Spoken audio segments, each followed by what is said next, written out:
नमस्कार दोस्तों, Umesh public awareness पर आप सभी का बहुत बहुत स्वागत है। आज जो वीडियो लेकर मैं आपके समक्ष उपस्थित हुआ हूं, उसका विषय है जमीन की रजिस्ट्री सेल डीड किस कारण से कैंसिल रद्द करा सकते हैं एवं कितने दिनों में सेल डीड कैंसिल करा सकते हैं। तो आइए आज का वीडियो प्रारंभ करते हैं। दोस्तों, जमीन की रजिस्ट्री 3 कारणों से आप रद्द करा सकते हैं। इसके लिए आपको सिविल कोर्ट में डिक्लेरेशन सूट या जिसे कैंसिलेशन ऑफ सेल डीड भी कहते हैं, दायर कर आप सेल डीड कैंसिल करा सकते हैं। ये 3 कौन कौन से कारण हैं? पहला है धोखाधड़ी फ्रॉड, दूसरा है दबाव में अगर रजिस्ट्री कराया जाता है तो उस परिस्थिति में आप सेल डीड कैंसिल करा सकते हैं, तीसरा है पैसे के लेन देन में गड़बड़ी। तो आइए तीनों कारणों को अब हम लोग एक एक कर डिटेल में समझते हैं। पहला है धोखाधड़ी। बिना मालिकाना हक के जमीन को बेचना। दोस्तों, ट्रांसफर ऑफ प्रॉपर्टी एक्ट 1882 के सेक्शन 7 के अनुसार संपत्ति बेचने वाला व्यक्ति संपत्ति का स्वामी हो, ऑनर हो, किंतु अगर किसी ऐसे व्यक्ति द्वारा जमीन बेच दिया जाता है जो उस जमीन का स्वामी नहीं है, मालिक नहीं है, तो ऐसे सेल डीड को कैंसिलेशन के लिए आप डिक्लेरेशन सूट फाइल कर सकते हैं। इसे एक उदाहरण से समझते हैं। मान लीजिए ए ने एक जमीन बी को बेचा। अब ए जो है जिस जमीन को बेचा वो उसका वास्तविक स्वामी नहीं है, बल्कि उसका वास्तविक स्वामी सी है। अब जब सी जो जमीन का वास्तविक स्वामी है उसको पता चलता है कि उसके जमीन को ए ने बेच दिया, तब सी ए द्वारा जो सेल डीड बी को एक्सक्यूट किया गया है उसके कैंसिलेशन के लिए सिविल कोर्ट में डिक्लेरेशन सूट फाइल कर सकते हैं। इतना ही नहीं दोस्तों, चूंकि ए ने फ्रॉड किया, वो उसकी ज़मीन नहीं थी, तो जो इसका असली मालिक है सी, और चूंकि ए ने बी को ज़मीन बेचा और बी से ए ने राशि प्राप्त की, तो बी के साथ भी छल कपट किया गया, धोखाधड़ी किया गया, तो बी और सी दोनों इस विक्रेता ए के ऊपर FIR दर्ज भी करा सकता है। अब आइए दूसरा कारण है जमीन की पुनर्विक्री। इसे भी एक उदाहरण से समझते हैं। मान लीजिए ए जो है वो जमीन का वास्तविक स्वामी है जिसके पास 2 एकड़ जमीन है। अब ए ने उस 2 एकड़ जमीन में से 1 एकड़ बी को बेच दिया। अब ए के पास कितनी जमीन रह गई? 1 एकड़। अब बी जो 1 एकड़ जमीन ए से खरीदा, उन्होंने जमीन का दाखिल खारिज कुछ वर्षों तक नहीं कराया। तब ए जब देखता है कि उसके जमाबंदी पंजी में अभी भी 2 एकड़ जमीन है, तो कुछ वर्षों के बाद उसको लोभ हो जाता है, तो संभव है कि पुनः ए जो है किसी अन्य व्यक्ति को, मान लीजिए सी को 2 एकड़ जमीन बेच दिया, किंतु ए के पास एक्चुअल अब जमीन कितना बचा था? मात्र 1 एकड़, लेकिन उन्होंने 2 एकड़ जमीन बेच दिया। अब जब बी जिन्होंने 1 एकड़ जमीन ए से खरीदा था, तो उसके साथ ए ने छल कपट किया, धोखाधड़ी किया, तो बी को जब मालूम होगा तो बी जो है इस सी को जो सेल डीड किया गया है उस सेल डीड के कैंसिलेशन के लिए आप सिविल कोर्ट में डिक्लेरेशन सूट दायर कर सकता है। अब तीसरा स्थिति है पैतृक जमीन की बिक्री। दोस्तों, पैतृक जमीन से संबंधित 2 वीडियो पूर्व में भी आपके सामने मैंने प्रस्तुत किया है, जिसमें पैतृक जमीन के बारे में विस्तृत जानकारी दी गई है। आप जानते हैं कि गांव के बहुत से लोग अपने कार्यवश विभिन्न शहरों में जाते हैं और गांव में उसके भाई, उसके चाचा क्या करते हैं, पैतृक जमीन को बेच देते हैं और जब वो बाहर से लौट के आते हैं तो पता चलता है कि उसके पैतृक जमीन को उसके भाई ने, उसके चाचा ने बिना बंटवारा के ही बेच दिया। तो वो फिर सिविल कोर्ट में जाकर सेल डीड कैंसिलेशन के लिए सूट फाइल कर सकते हैं, क्योंकि पैतृक जमीन की बिक्री बिना बंटवारा का संभव नहीं है, गैर कानूनी है। मैंने पूर्व में भी बताया था, पैतृक जमीन को सिर्फ जो हिंदू अनडिवाइडेड फैमिली के करता है 3 परिस्थिति में ही जमीन की बिक्री कर सकते हैं। अतः अगर बिना बंटवारा के किसी भी हिस्सेदार के द्वारा अगर जमीन की बिक्री की जाती है तो सिविल कोर्ट में कैंसिलेशन ऑफ सेल डीड दायर करके उस सेल डीड को कैंसिल करा सकता है। चौथा है कि न्यायालय में वाद लंबित होते हुए अगर किसी व्यक्ति के द्वारा जमीन की रजिस्ट्री कर दिया जाता है तो इसके लिए भी सेल डीड कैंसिलेशन आप करा सकते हैं। क्यों?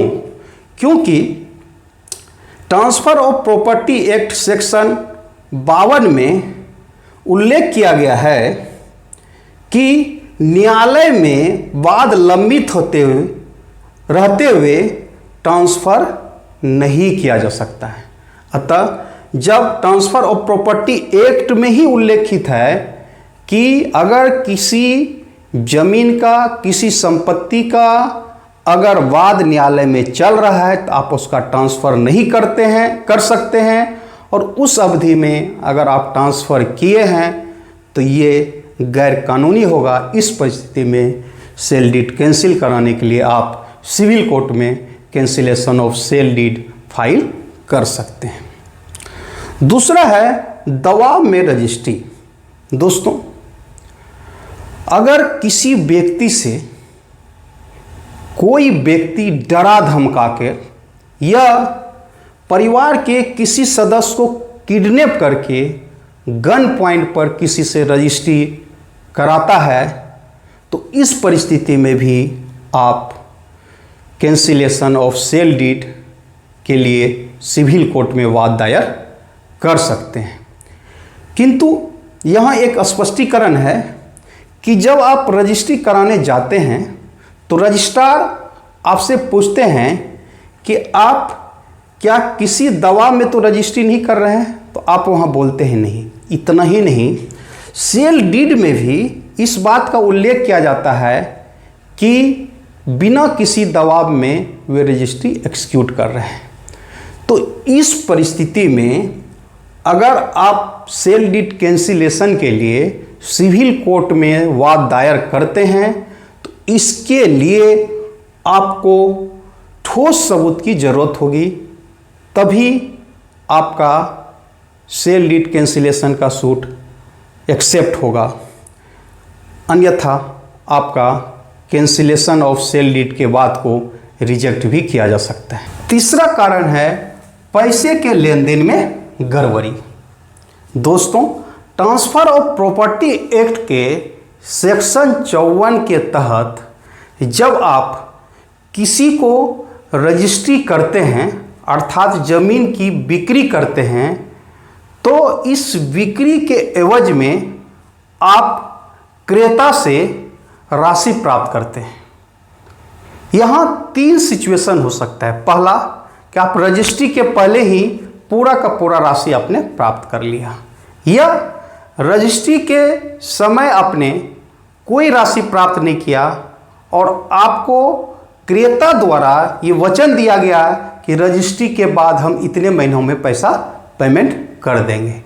या तीसरा सिचुएशन हो सकता है कि आप क्रेता से कुछ आंशिक रूप से पैसा प्राप्त करते हैं और आंशिक रूप रजिस्ट्री के बाद आप प्राप्त करने का क्रेता के द्वारा वचन दिया जाता है।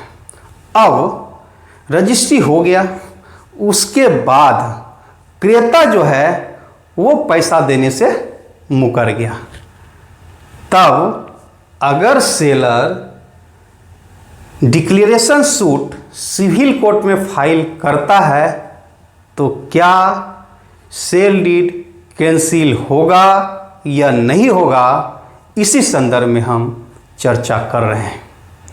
माननीय सर्वोच्च न्यायालय में इस संबंध में 2 महत्वपूर्ण जजमेंट पारित किया है। पहला है विद्याधर वर्सेज मणिकराव। यह है civil appeal number 1534 of 1999। Judgement की तिथि है 17 मार्च 1999। इसमें हुआ यह था कि क्रेता ने पार्ट पेमेंट कर दिया था, मतलब आंशिक पेमेंट कर दिया था, और आंशिक पेमेंट का उन्होंने बाद में पेमेंट नहीं किया।